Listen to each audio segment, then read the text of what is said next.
Vocês hoje, para mim é um prazer muito grande sempre poder participar com vocês, ter participado ali do momento da ceia, né?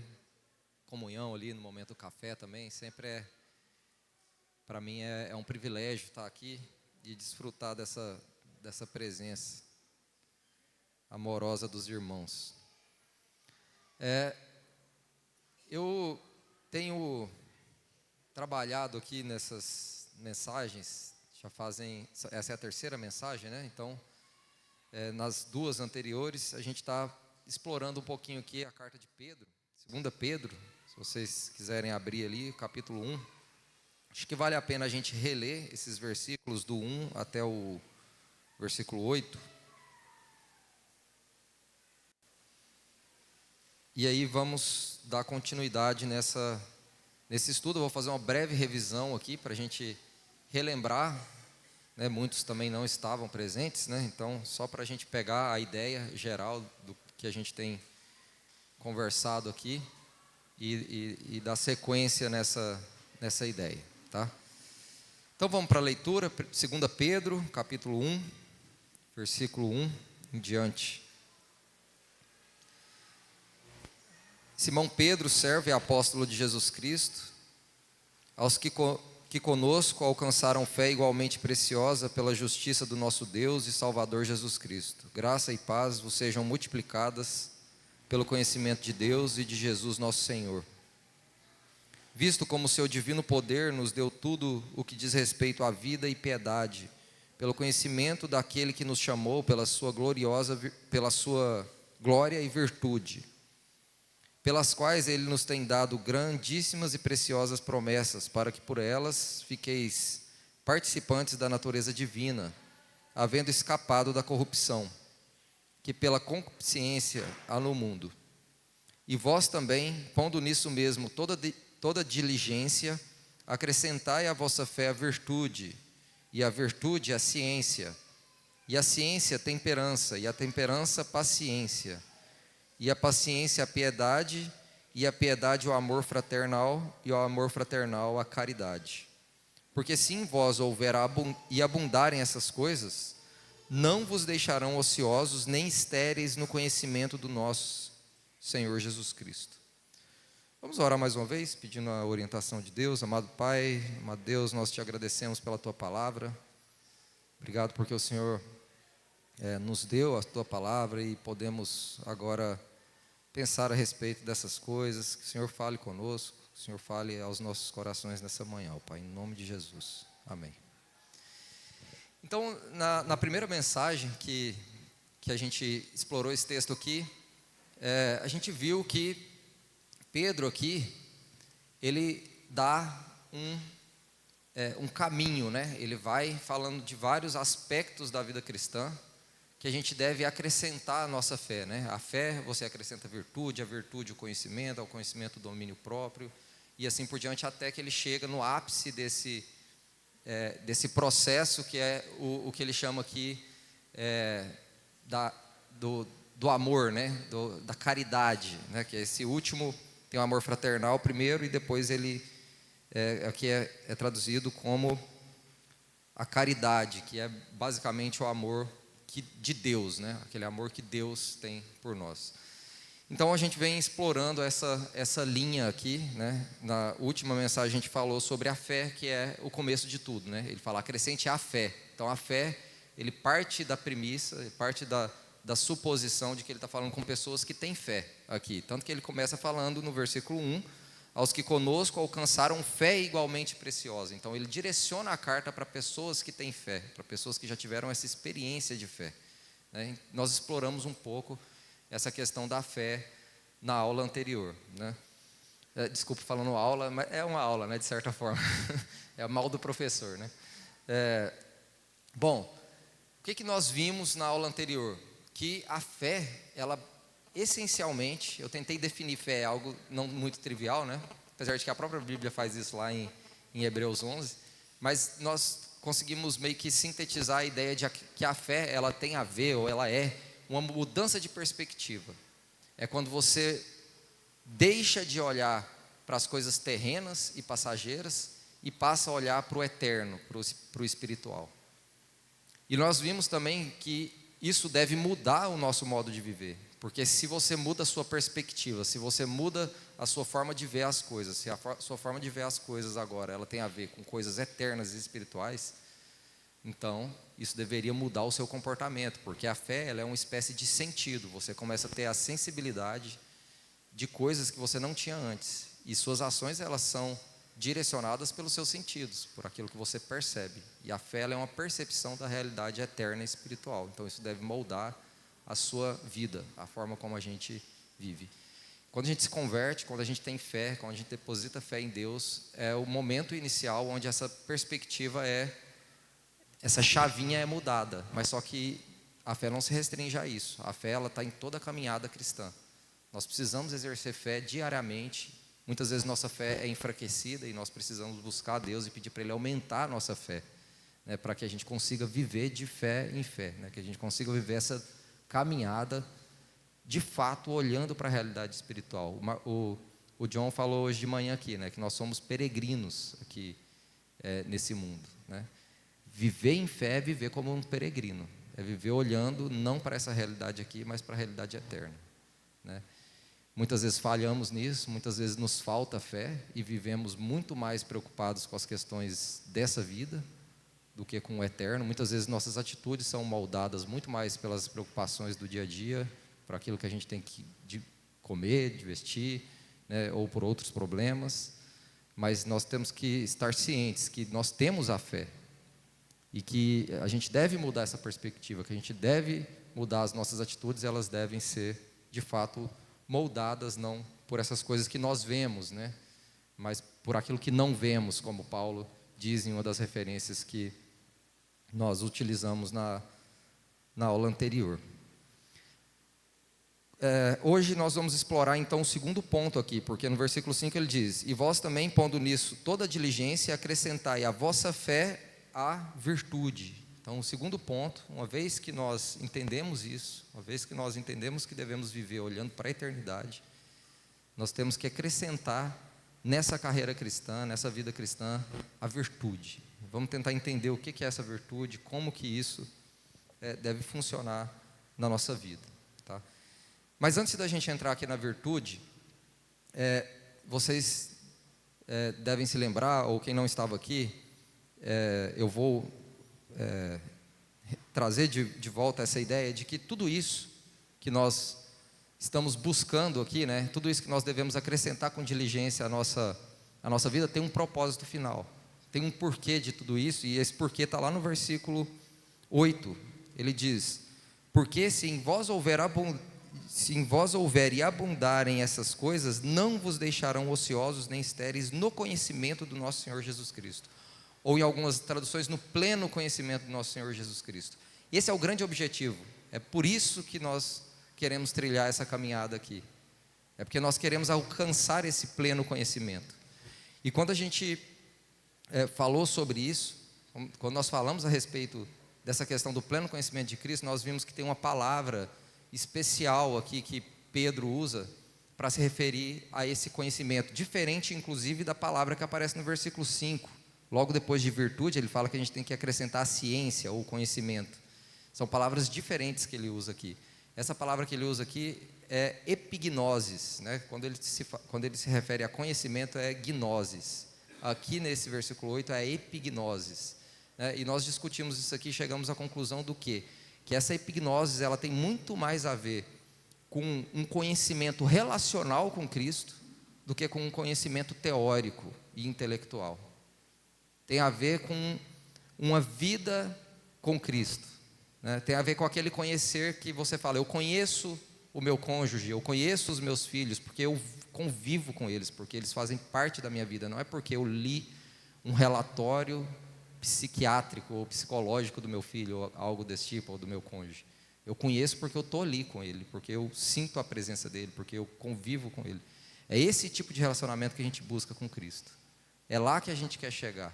Um relacionamento profundo, de intimidade, de comunhão, onde a gente vai desfrutar de grandes delícias com o Senhor, de grandes prazeres com o nosso Deus. Nós somos criados para chegar lá, para alcançar isso. Nós ansiamos isso. Tem um vazio no ser humano que anseia por essa comunhão com Cristo. E é lá que a gente quer chegar. E tem uma caminhada para a gente chegar lá, para a gente experimentar de fato isso aí, né? Uma caminhada cristã. O John comentou aqui que, hoje de manhã, na hora da ceia, que o Sr. Walter fala que se a gente quer viver uma vida cristã decente, a gente precisa ler as cartas de Pedro, né? E é exatamente isso que Pedro está fazendo aqui. Ele está ensinando como viver uma vida cristã decente, né? O Sr. Walter resumiu a história, né, com essa frase que ele diz. Então vamos para esse segundo aspecto da vida cristã, né? Uma vez que estamos conscientes de que devemos ter essa fé, ela é o pontapé inicial para começar essa carreira, e ela é algo que precisa estar presente diariamente na vida do cristão. Temos também a virtude que precisa ser acrescentada a essa fé. Filipenses capítulo 4, vamos ler esse texto também. Filipenses capítulo 4. Vai ser um texto que a gente vai tomar meio como a espinha dorsal, né, aqui para falar a respeito da virtude, né? Apesar de que temos várias outras passagens na Bíblia, vamos usar também bastante aqui Efésios 4, mas a priori vamos começar em Filipenses capítulo 4, versículo 8.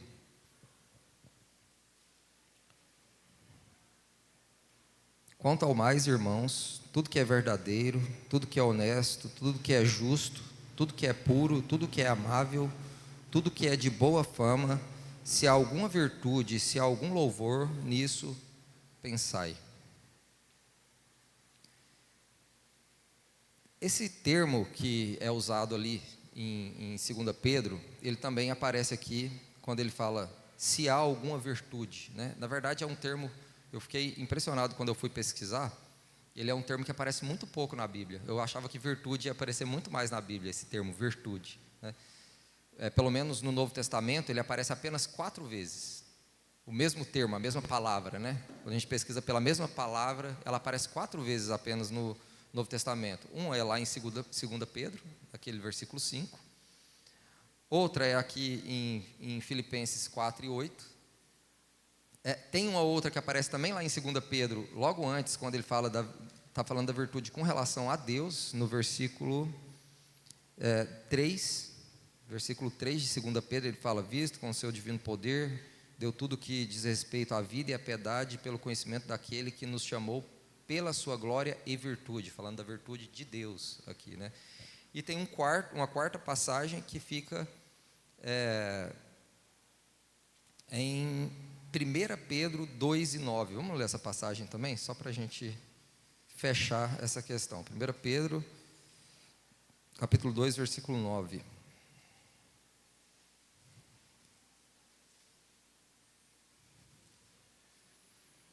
Mas vós sois a geração eleita, o sacerdócio real, a nação santa, o povo adquirido, para que anuncieis as virtudes daquele que vos chamou das trevas para a sua maravilhosa luz. Então olha que interessante, nós temos 4 passagens no Novo Testamento que usam a mesma palavra virtude.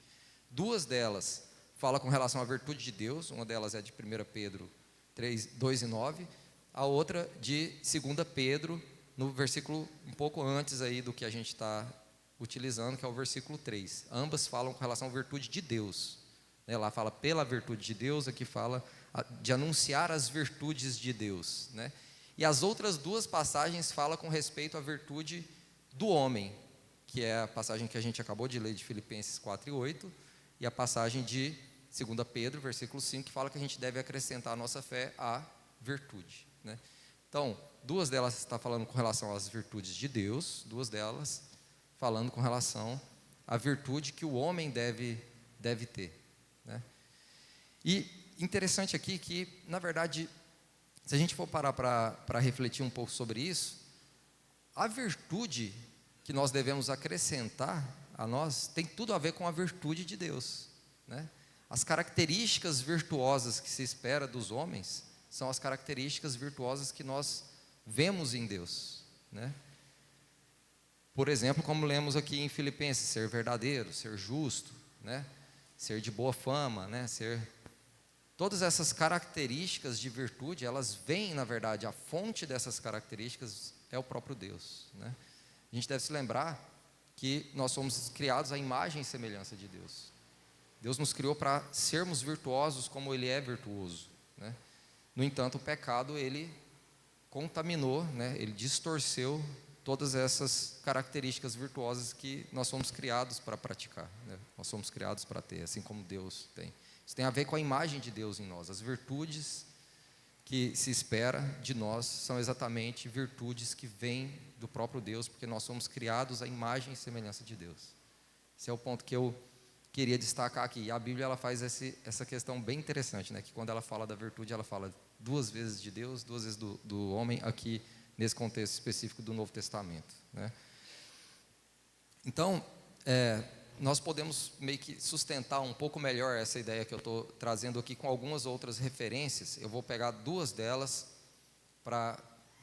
e trazer aqui para vocês, para a gente sustentar essa ideia de que no momento em que a gente é restaurado, que a gente tem fé, né, algo começa a acontecer dentro de nós, né, uma restauração da imagem de Deus, que foi corrompida por conta do pecado, deve começar, ou começa necessariamente, a ser restaurada, começa a ser reconstituída, digamos assim, dentro de nós. E é interessante que isso não é algo que independe da nossa vontade ou do nosso esforço, porque lembrem que no versículo 5, Pedro diz, com diligência, né, diligentemente, acrescentem à fé a virtude. Então Deus, ele quer fazer isso de forma colaborativa, digamos assim. Ele dá tudo que nós precisamos, como ele diz também em um versículo anterior, ele dá todas as condições para que seja possível acrescentar essa virtude, para que seja possível ter nossos maus hábitos, né, nossos comportamentos viciosos, né, nossos comportamentos pecaminosos modificado. Ele dá tudo, mas ele não faz isso à força, ele não te obriga a mudar, ele quer que você coloque nisso a sua diligência, né? Vamos ver isso em Colossenses 3:10, né, que essa ideia de que a virtude tem a ver com essa imagem de Deus que é restaurada em nós quando temos fé. Colossenses 3, versículo 10.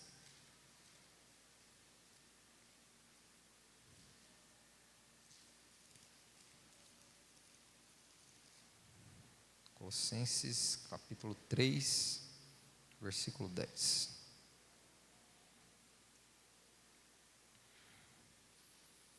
E vos vestistes do novo, aqui está falando do novo homem, né? Se você lê os versículos anteriores aí, você vai entender o contexto, que se renova para o conhecimento, segundo a imagem daquele que o criou.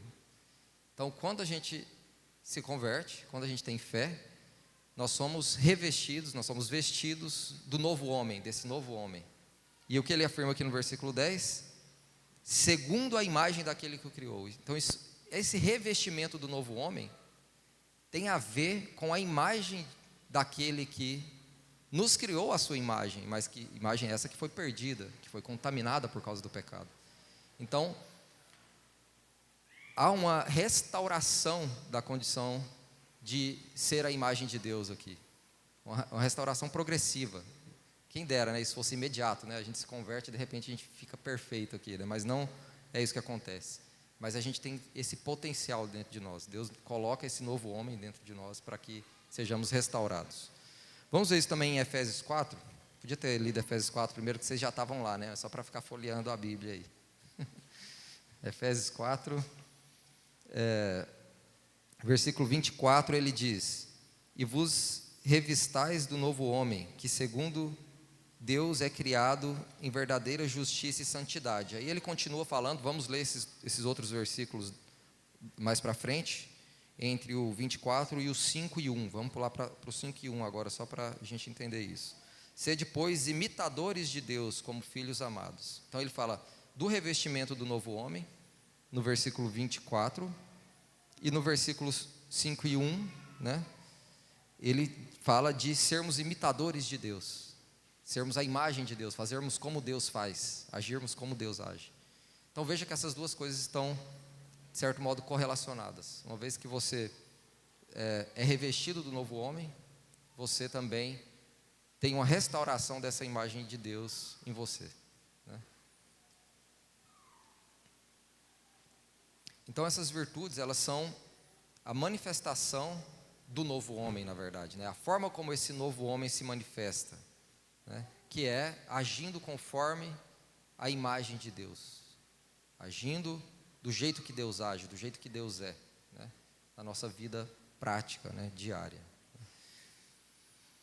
E é interessante aqui porque é uma pergunta que a gente poderia fazer, né? Por que Pedro coloca como a primeira característica, né? Porque parece tão difícil, né? Nossa, a primeira coisa que eu tenho que me esforçar para fazer é mudar, é deixar de ser um pecador, né? É tentar abandonar os pecados. A primeira coisa que eu tenho que fazer, eu tenho que deixar de ser uma pessoa ruim e ser uma pessoa boa, começar a ser virtuoso, é isso que eu tenho que fazer. Parece algo assim, esse era para ser o fim, né?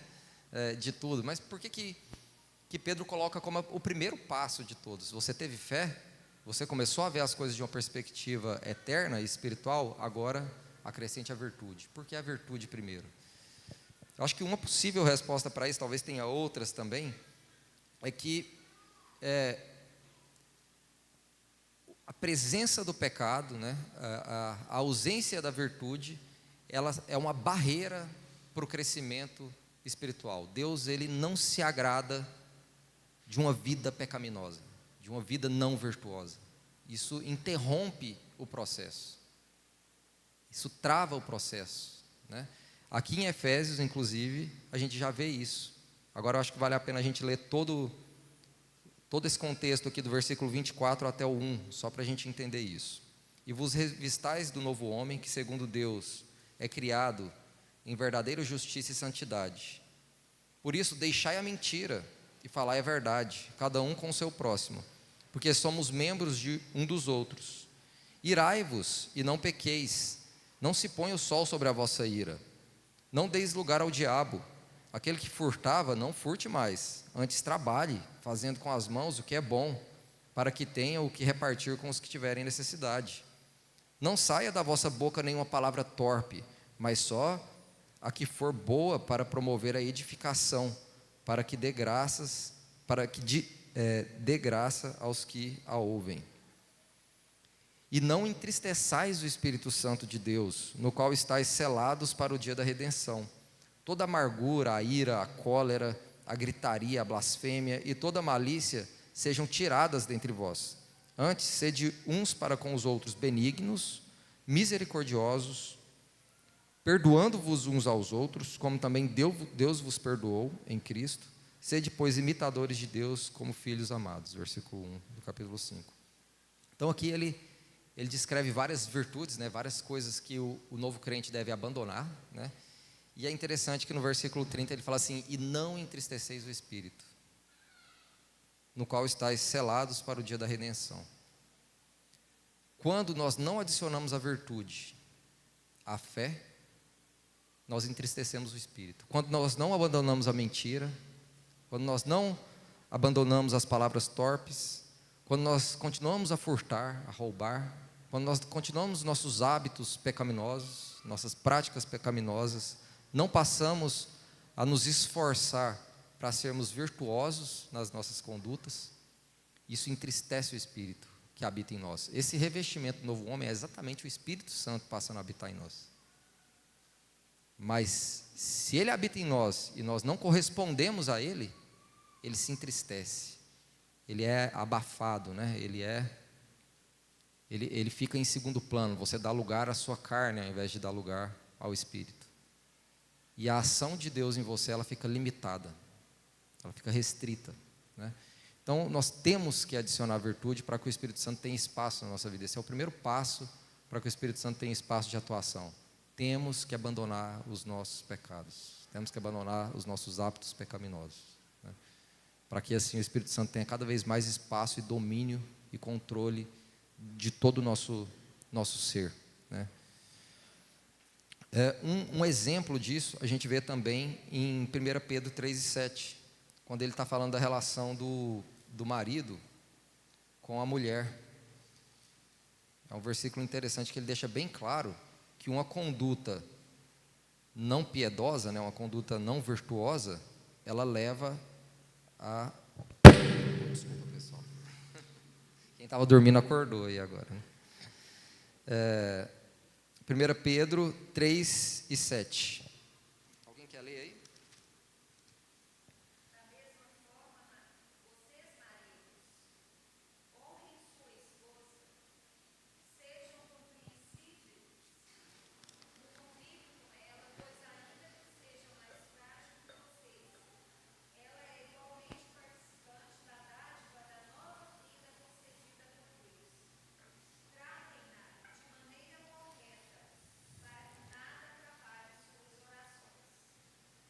Olha que interessante esse ponto. Ele está falando do relacionamento do marido com a mulher, está falando para o marido ser um marido virtuoso para com a mulher, né? Tratar ela com dignidade, com respeito.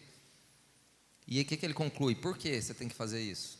Para que não sejam interrompidas, ou impedidas, né? Não sei qual a palavra que a sua Bíblia usa, a minha usa impedidas as vossas orações. Se eu trato mal a minha esposa, lá na minha casa, eu acho que se amplia para outros contextos também, eu vou orar e Deus sequer vai escutar a minha oração. Minha oração se torna sem efeito. Olha como a moralidade, olha como a ética, né? Você viver uma vida correta, você buscar tratar os outros corretamente, buscar tratar os outros bem, influencia completamente o seu relacionamento com Deus.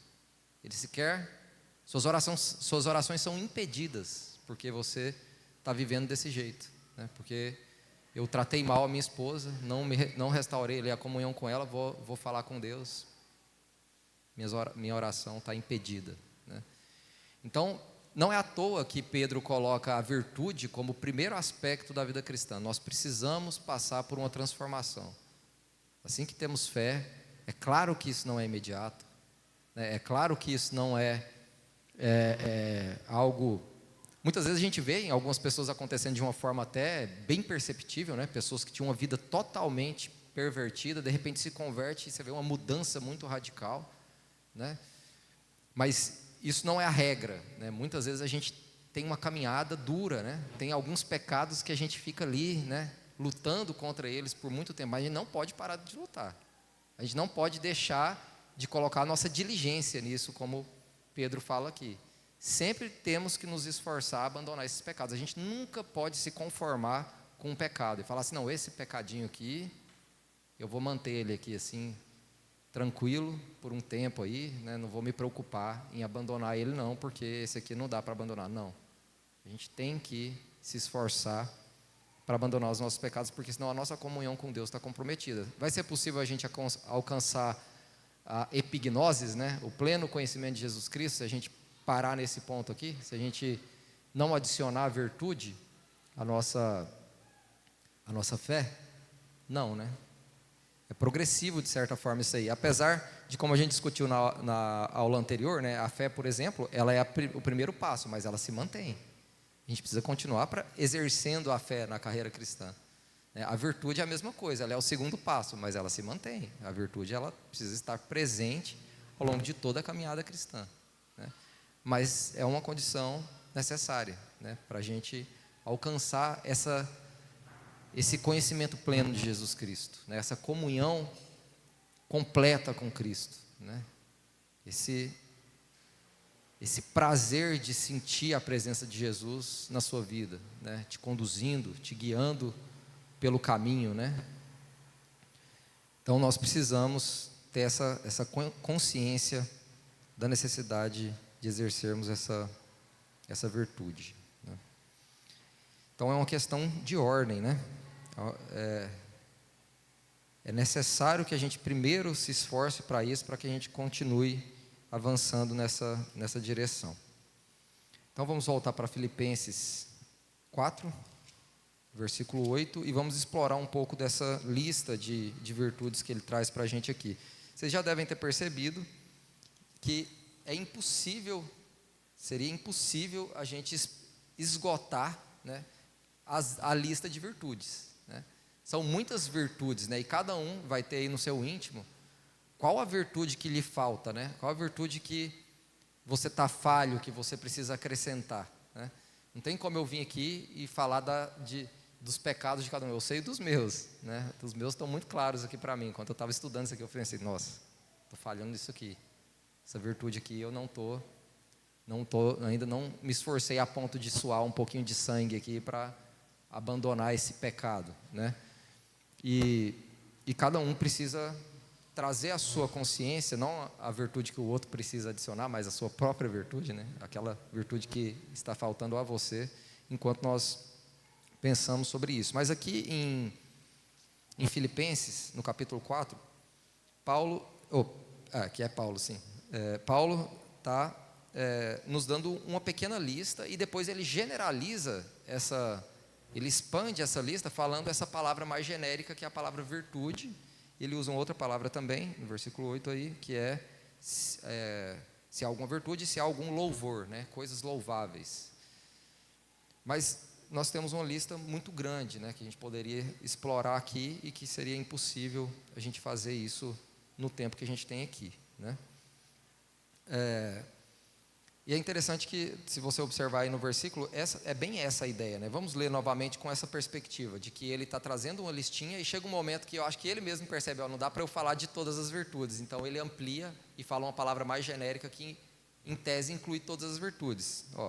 Quanto ao mais, irmãos, tudo que é verdadeiro, falou de uma virtude, né?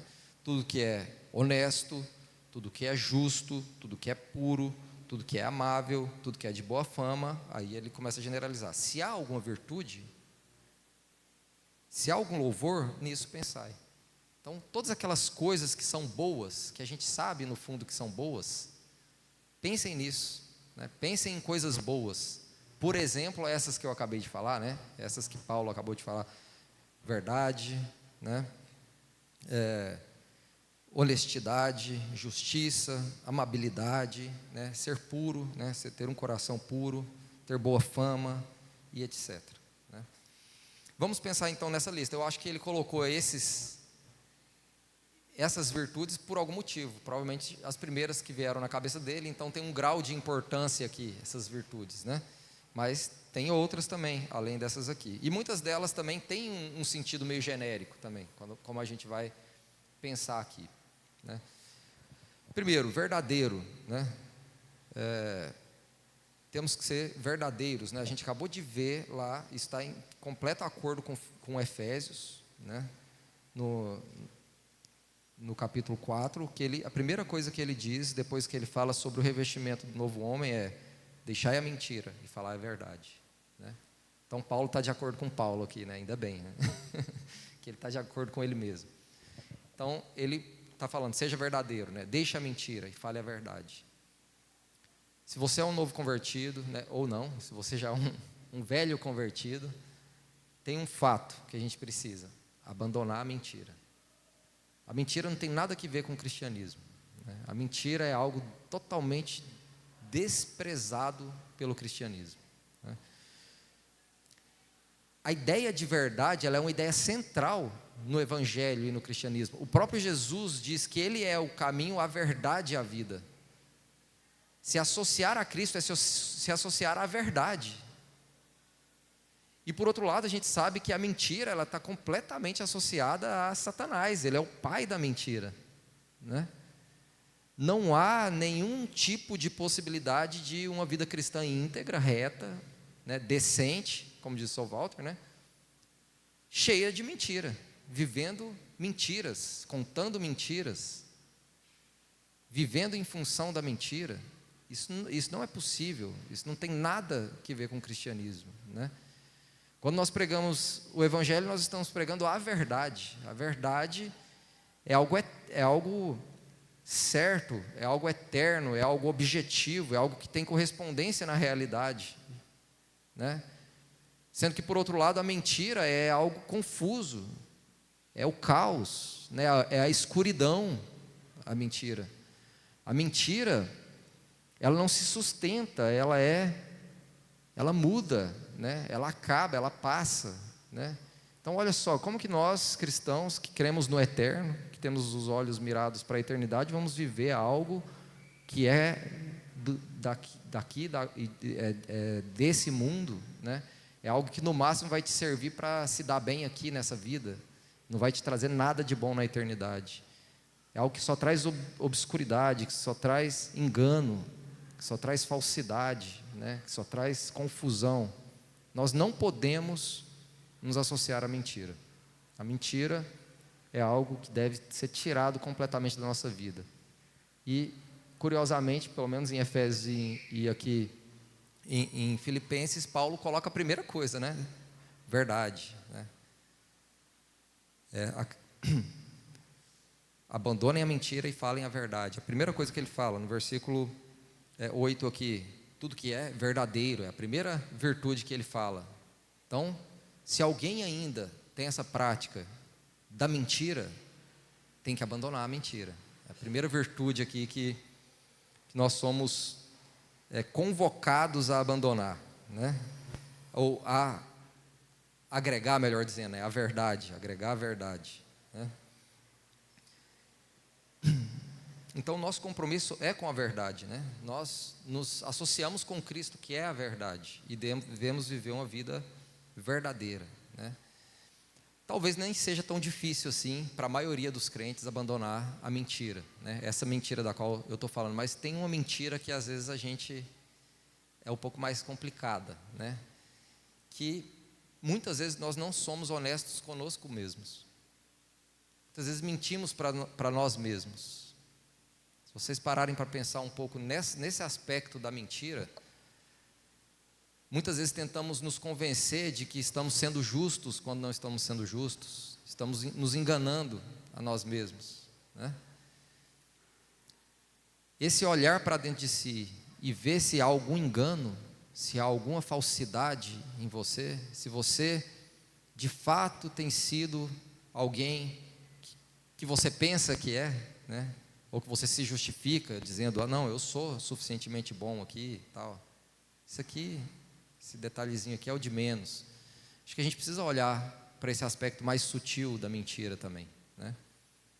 Porque é onde que provavelmente a maioria de nós vamos cair, né? Nós nos enganamos, nós nos consideramos muito cheios da razão, por exemplo, numa situação de conflito, e ficamos ali duros na nossa opinião, mas muitas vezes nos enganando. Se a gente parar para nos colocarmos na presença de Deus e falar assim, Deus, eu estou certo nessa forma aqui que eu estou agindo, eu realmente fui honesto com a minha esposa, eu fui honesto com os meus filhos, fui honesto com o meu colega de trabalho. Talvez antes você estava pensando que estava sendo justo e honesto, mas aí Deus vai te mostrar, não, você mentiu para você mesmo, quando se convenceu disso. Se arrependa, peça perdão, restaure a comunhão, né? Temos que abandonar a mentira, desde essa mentira explícita, que infelizmente algumas vezes vemos no contexto da igreja, né? Que é aquela mentira onde a pessoa quer se beneficiar, inventa uma história, conta uma mentira, até essa mentira mais sutil, que às vezes está lá no íntimo do nosso coração, nos pequenos detalhes da vida, nos pequenos relacionamentos. Temos que abandonar a mentira, temos que ser honestos conosco mesmo, com o próximo, né? Com os nossos sentimentos, muitas vezes também, né? Quantas vezes, né? A gente não deve ter mentido assim, não foi isso que eu quis dizer, mas foi aquilo que você quis dizer sim, né? Na verdade, você queria dar aquela cutucada e entristecer o outro, né? Não foi isso, eu queria dizer, na verdade era aquilo, né? Numa tentativa de escapar da situação depois que ela já ficou feia, né? Eu já, né, cometi várias vezes essa mentira. É uma mentira que parece boba, né? Você só está tentando resolver a situação, mas vamos ser honestos, talvez o que você precisa reconhecer é, não, eu realmente falhei, eu pensei assim, eu fui mal, eu não deveria ter agido desse jeito, me perdoa. Estamos abandonando a mentira ao agir dessa maneira, né?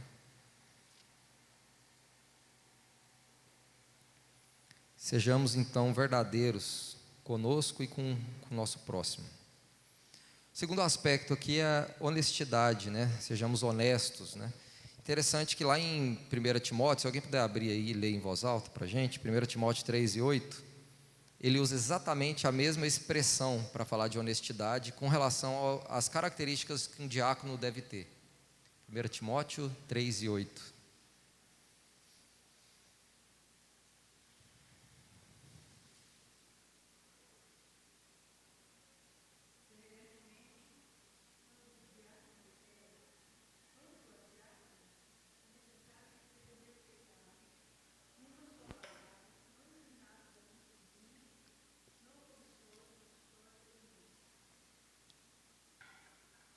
Então ele usa aí essa palavra honesto, né? Sejam honestos. E aí, quando a gente vê as outras características, meio que tá trazendo assim um tipo de pessoa, né? Você lê e você fala, fulano de tal, ele é assim, parece diácono, né? Ele é um cara honesto, é um cara que não fica falando certas coisas erradas, né? Não fica bebendo muito vinho, fica bêbado, né? Não é aquela pessoa gananciosa que só pensa em dinheiro. É um diácono, parece um diácono esse fulano. Muitas vezes essas virtudes elas vão ter essa ideia assim, não, é difícil definir, né? Quando a gente traduz aqui honesto, a palavra para honesto tem um significado bem objetivo na língua portuguesa, mas quando você vai ver como essa palavra é usada na Bíblia, ela não é tão clara assim, né? Por exemplo, a gente poderia ver ela como alguém que é venerável, que é honrável, né? Então muitas vezes tem mais a ver, né? Não sei se é o caso aqui específico, mas é o que me parece, que tem a ver com um tipo de pessoa, uma pessoa honesta, aquela pessoa que você olha e diz, nossa, aquela pessoa ali realmente ela é uma pessoa honesta, né? Uma pessoa íntegra, né? Quando você vai tratar com ela, ela sempre age de forma decente, né? Uma pessoa admirável, né? Aquela pessoa ali. É isso que a gente tem que buscar, se tornar essa pessoa admirável, se tornar essa pessoa que as pessoas olham e falam assim, nossa, que interessante a forma como essa pessoa lida com as situações, com a vida, né? Como ela é correta nas coisas que ela faz, como ela é honesta na forma como ela age para com o próximo, né? Assim tem que ser o diácono, né? Uma pessoa que age dessa forma. E o diácono, ele tem muito a ver com, quando a gente fala do diácono, né? O diácono ele é escolhido para ser diácono. A igreja observa aquela pessoa e fala, esse fulano aqui ele é um diácono da igreja, né? Então tem a ver com a observação que os outros fazem da gente, né? Então nós temos que nos preocupar muitas vezes com isso. Como as pessoas estão me vendo, né? Elas me veem como uma pessoa íntegra, honesta? Porque às vezes você se convence de que você está sendo íntegro e honesto em tudo que você faz, mas será que você está fazendo isso e dando de fato testemunho? Será que essa é a perspectiva que as pessoas têm de você, né? É uma preocupação que eu penso que a gente deve ter, porque a gente pode ficar muito fechado nas nossas próprias definições, digamos assim, do que é ser honesto, né? Não, estou sendo honesto, eu não fiz nada de errado. Mas e as pessoas te veem como alguém honesto, como alguém venerável, como alguém íntegro? Ou o que falam por aí de você não, aquela pessoa ali, difícil, viu? Complicadíssima, não dá para lidar com ela. Ela fala uma coisa, nunca cumpre. Tem que ver o que as pessoas estão falando a respeito de nós, né? Quando Pedro diz que nós devemos adicionar virtude, ele está dizendo isso. Seja alguém que dê testemunho para a sociedade, dê testemunho para o próximo, porque assim também a gente vai aproximar as pessoas de Deus, né? Eles vão olhar para a gente e falar assim, essa pessoa é diferente, tem algo diferente nela, tem alguma coisa aí que não é normal, ela é boa, é uma pessoa boa, por que será? Isso pode inclusive trazer pessoas para Cristo, né? O seu testemunho, né? Justo, próximo aspecto aqui. A justiça talvez é uma das, eu não parei para pesquisar, mas é um dos atributos de Deus que aparece assim com uma frequência absurda na Bíblia, né? Deus é justo, né? Ele é um Deus que não erra, né? A balança dele é bem equilibrada. Ele odeia inclusive a balança desequilibrada, né? Aquela balança que é falsa ali, né? Que engana. Então ele é justo. Ele age com justiça para conosco, né? Por isso que nós, inclusive, somos dignos de sermos condenados, e por isso que ele mandou Jesus para que fosse condenado em nosso lugar, né? Porque ele precisava ser justo, né? Na ação dele contra o mal, contra o pecado, né? Mas e nós? Será que nós estamos refletindo esse aspecto da virtude de Deus? Será que nós somos justos nos nossos relacionamentos, nos nossos negócios, né? Eu, por exemplo, sou professor. O professor tem que se preocupar em ser justo, né, na hora que ele está corrigindo a prova. Você não pode ficar pensando, esse aluno aqui é aquele que falou meio torto comigo, deixa eu dar uns pontinhos a menos aqui na prova, vou corrigir, vou ser mais rigoroso aqui na correção dele. Não, vou corrigir a prova, esquece tudo, fecha o olho. Não importa quem é o aluno, estou corrigindo uma prova. Ele foi bem na prova? Foi bem na prova, não importa se ele me tratou mal, né? Tem que ser justo com ele, né? Então, são coisas pequenas que às vezes a gente precisa ser sensível, né, a essa questão da justiça, né? A gente precisa ser sensível. É difícil definir com muita clareza todos os possíveis aspectos da vida onde a gente pode ser justo ou injusto, né? Onde a gente pode ser honesto ou desonesto. É muito difícil, é muito sutil. Se a gente ficar apegado demais às definições, a gente não vai conseguir atingir esse nível de virtude que é esperado de nós. Nós devemos ser sensíveis às coisas da vida. E é possível sermos sensíveis, não porque nós temos essa capacidade em nós mesmos, mas porque nós fomos revestidos do novo homem. Tem o Espírito de Deus dentro de nós que sabe todas as coisas, né? Tem o Espírito de Deus dentro de nós que sabe o que é certo a se fazer em determinadas situações, e que a gente não tem uma definição muito clara daquilo, mas Ele sabe, Ele vai trabalhar dentro de você e te mostrar, ó, tá estranho isso aí, esse caminho que você está indo aí não tá legal, se você estiver atento, né? Se você estiver dando ouvido para Ele. E nós devemos corresponder a essa ação do Espírito de Deus em nós, nos conduzindo por esse caminho de justiça, de honestidade, não é?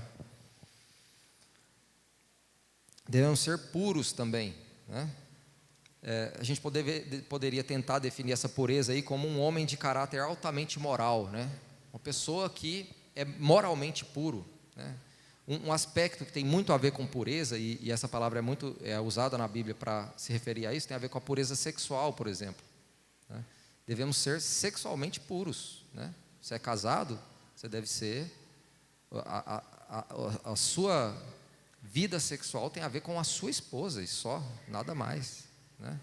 Com seu marido só e nada mais. Temos que ser puros nesse aspecto aí, né? Mas não se restringe só à questão sexual aqui, isso se expande para um comportamento puro, né? Ter um coração puro, né? Jesus fala dos puros de coração, né? Ter um coração puro é muitas vezes, por exemplo, não julgar o outro, né? Você ser honesto com o outro, no sentido de realmente buscar entender as motivações do outro, ao invés de sair pré-julgando e já tirando suas próprias conclusões. Ele fez assim por causa disso, por causa daquilo. Não, seja puro com aquela pessoa, vai lá e fala assim, deixa eu entender, o que aconteceu? Por que a gente está nessa situação aqui? Eu vou te escutar e eu vou me dispor a acreditar em você. Seja puro, né? Isso muitas vezes é ser puro. Pureza nas nossas ações, né? A pureza, ela fala um pouco também da intenção, né? Às vezes a gente faz a coisa certa, só com a intenção errada. Você não está sendo puro quando você faz assim, né? É possível a gente orar de forma impura, né? E aí Deus não ouve nossas orações. Nós pedimos, mas pedimos pensando nos nossos próprios interesses, né? Não estamos sendo puros. É possível fazer a coisa certa de maneira errada. A pessoa pura, ela faz a coisa certa do jeito certo, com as intenções corretas, né? É algo profundo isso, difícil, né? A gente vê essa característica em Cristo, em 1 João 3:3. Vou deixar projetar ali que a gente lê junto. 1 João 3, versículo 3. E qualquer que nele tenha esta esperança, purifica-se a si mesmo, como também ele é puro, né? E o interessante dessa questão da pureza é isso, né? Ele nos purifica, né? Nós estamos nós somos sujos, né? Quando nós nos convertemos, estamos cheios de pecado, ele nos purifica, mas nós temos que procurar uma vida pura também. Procurar continuar vivendo essa pureza que ele nos dá, né? Por fim, eu vou encerrar aqui no amável, né? Eu acho que já avançamos bem aqui. Nós devemos ser amáveis, né? Amável, essa palavra amável tem a ver com ser agradável, ser uma pessoa, talvez a gente poderia definir assim, de fácil trato, né? Fácil de tratar, uma pessoa amigável, amável, que você tem prazer em estar com aquela pessoa ali, porque é uma pessoa legal, né? Usar um termo mais popular, uma pessoa gente boa, né? Então, tem essa ideia de sermos amáveis, né? Não sermos ríspidos, por exemplo, né? Temos que lutar contra, né, essa rispidez, e muitas vezes, na maioria das vezes, a gente vai acabar praticando esse pecado, né? Não vamos exercer essa virtude, muitas vezes com os nossos, né? na nossa casa. Com os outros, aquelas pessoas que a gente vê pouco, é mais fácil, né? Você chega, é gente boa, é legal, é amável, mas e dentro de casa? Dentro de casa é mais difícil, porque aí é todo dia, né? Os conflitos, eles aparecem sempre, as discordâncias, elas sempre aparecem. E aí, como que a gente reage aos conflitos? Como que a gente reage à frustração por a pessoa não fazer aquilo da forma como você esperava? Com rispidez, muitas vezes, né? Tratando de forma ignorante, né? Os homens talvez são os que têm que tomar mais cuidado com isso aí, né? Nós temos que tomar mais cuidado com isso, porque tem uma tendência meio natural do homem de ser meio bruto, né? No jeito de ser. Mas a Bíblia nos ensina que devemos ser amáveis, né? Tem a ver com aquela referência que a gente leu lá com relação à mulher. Os homens, eles têm que se esforçar para serem assim, né? Nós devemos nos esforçar para sermos amáveis com as nossas esposas, né? Então é uma virtude que se espera de nós. Nós falamos de várias virtudes aqui, né? Aquelas que Paulo nos trouxe ali em Filipenses. Mas você talvez está com uma outra virtude aí na sua mente, né? Que está faltando. Você precisa trabalhar, né? E a minha proposta é que a gente busque isso, né? Que a gente ore a Deus buscando: Deus, me ajude aqui, eu quero acrescentar essa virtude, eu vou me esforçar, vou mudar alguns hábitos, né? Muitas vezes vai ser uma coisa prática mesmo. Tem isso aqui que eu estou fazendo sempre, eu vou mudar um hábito aqui para eu abandonar isso aqui. Eu estou ficando muito irritado.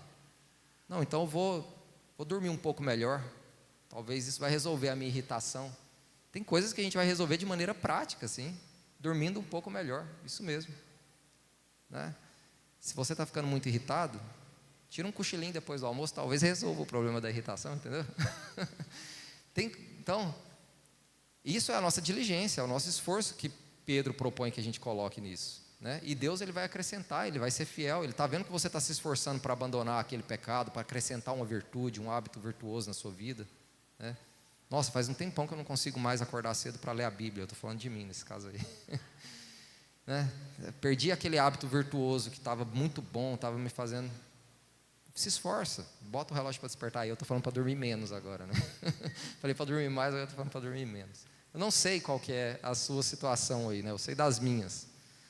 Mas nós devemos buscar, nós devemos nos esforçar e nós devemos buscar o auxílio de Deus nesse esforço, né? Porque também sem Ele a gente não vai atingir nada. A gente só vai, com um esforço próprio, sem o auxílio de Deus, a gente só vai, no máximo, alcançar um resultado, né?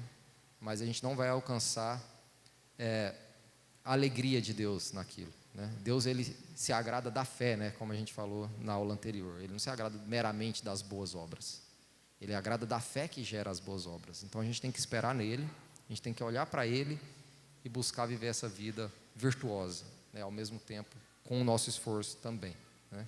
As duas coisas vão caminhar juntas aí. Então essa é a minha proposta, né? Esse é o meu desafio primeiro para mim, né? Vamos praticar isso durante essa semana, vamos procurar viver uma vida virtuosa e procurar essa ajuda de Deus nessa caminhada. Amém? Podemos orar? Você vem aqui? Então vem aqui, Fred, orar para a gente.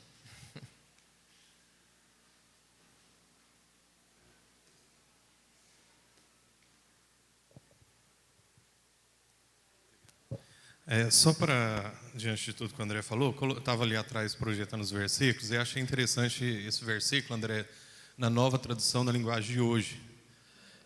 Isso pode nos ajudar a entender melhor, é uma linguagem um pouco mais fácil, né? Ali está dizendo o seguinte, o apóstolo Paulo: meus irmãos, ocupem a mente de vocês, encham com tudo que é bom e merece elogios. E aí vem na frente uma lista de algumas coisas que mostra para nós o que é bom e o que merece elogio, né? O que o irmão André tem dito. O que é verdadeiro, ou melhor, tudo o que é verdadeiro, tudo o que é digno, correto, puro, agradável e decente. Interessante, estava ali acompanhando várias versões, e acho que você estava na Revista e Corrigida, né?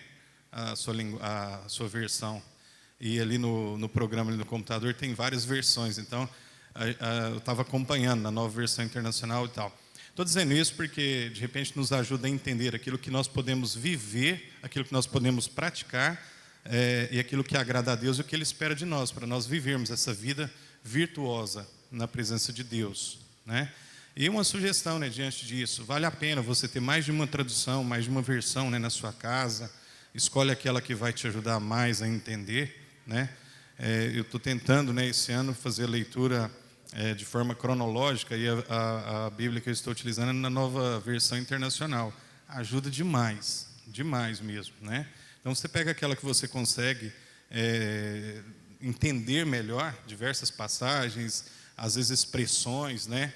Às vezes de uma forma mais simples, mais fácil de compreensão, porque isso pode ser uma bênção na sua vida, né? Então achei interessante, André, só complementando nessa versão. Então o apóstolo Paulo fala para nós, irmãos, encham a mente de vocês, ocupem a vida de vocês, né, com aquilo que é bom, aquilo que merece elogio. O que é bom? O que merece elogios? É o que o nosso irmão André disse, tudo que é verdadeiro, digno, correto, puro, agradável, decente e muitas outras coisas, né? Como o André disse, não existe ali um término, né? Tem muitas coisas. E a gente vivendo uma vida na presença de Deus, a gente vai conseguir deixar Deus trabalhar nos nossos corações e a gente vai conseguir perceber o que Ele quer para a nossa vida. Isso é certo, isso é errado, eu posso, não posso. Isso até eu posso, mas não devo, então vou evitar, vou ter essa e essa conduta, vou mudar nisso e naquilo e assim por diante. E Deus vai trabalhando, a gente vai deixando o Espírito atuar nas nossas vidas, como o André tem dito. Ao contrário, a gente não vai apagar, a gente não vai entristecer, mas a gente vai deixar o Espírito atuar e exercer uma ação contínua, diária nas nossas vidas. Que Deus abençoe, que assim nós consigamos. Quem tem a ganhar, queridos, somos nós, cada um de nós individualmente, e essa bênção será extensiva para os nossos familiares, para todos aqueles que fazem parte da nossa vida no dia a dia, nossos colegas de trabalho, aqueles com quem nós nos relacionamos, porque vai ver em nós uma conduta diferente, que agrada a Deus, e vai falar assim, vale a pena servir esse Deus, eu quero esse Deus para a minha vida. E como eu disse aqui numa mensagem minha, ao contrário disso, se a gente não for diferente do mundo, se a gente não tiver uma conduta de uma forma com que a gente ande na contramão do mundo, o mundo vai olhar para a gente e falar assim, não vale a pena. Para ser crente, para ser um servo de Deus, para ser um cristão e ter aquela conduta, prefiro ficar na minha, curtindo e aproveitando ao máximo. É ou não é verdade? Se a gente fosse sincero. Então, queridos, nós precisamos ser, e aí eu me lembro, sal da terra e luz do mundo, brilhar neste mundo, né? Se a gente tiver uma conduta que agrada a Deus, a gente vai conseguir ter um benefício pessoal próprio e vamos conseguir impactar aqueles ao nosso redor, né? Vamos testemunhar e vamos fazer com que eles queiram também esse Deus para a vida deles. E vale a pena, não vale? Demais, né? Vamos orar então? Obrigado, viu, André, pela mensagem, pelo estudo nesta manhã. Senhor Deus,